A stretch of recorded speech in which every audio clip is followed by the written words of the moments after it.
চট্টগ্রামের গ্যাস সিলিন্ডারের একটি গুদামে আগুন লাগার ঘটনা ঘটেছে। এ সময় সিলিন্ডার বিস্ফোরণে অন্তত ১০ জন দগ্ধ হয়েছেন। চট্টগ্রামের চন্দনাইশ ও সাতকানিয়া উপজেলার সীমান্তবর্তী চরপাড়া এলাকায় এ ঘটনা ঘটে। ১৭ সেপ্টেম্বর বুধবার ভোরে এ ঘটনার পর এলাকায় আতঙ্ক ছড়িয়ে পড়ে।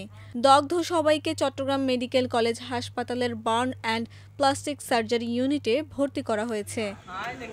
চট্টগ্রাম মেডিকেল কলেজ হাসপাতাল পুলিশ ফাঁড়ি উপপরিদর্শক মোহাম্মদ আলাউদ্দিন বলেন, আহত ব্যক্তিদের মধ্যে ৩ থেকে ৪ জনের অবস্থা গুরুতর। তিনি বলেন, আহত শ্রমিকদের দেওয়া তথ্য অনুযায়ী এক শ্রমিকের জ্বলন্ত সিগারেট থেকে আগুনের সূত্রপাত। এই সময় গুদামে সিলিন্ডার বিস্ফোরণের ঘটনা ঘটে। চন্দনাইশ ফায়ার স্টেশনের অপারেশন অফিসার সাবের আহমেদ বলেন, ভোর ৬টা ৫০ দিকে গুদামটিতে বিস্ফোরণের ঘটনা ঘটে। সকাল ৯টার দিকে আগুন নিয়ন্ত্রণে আসে।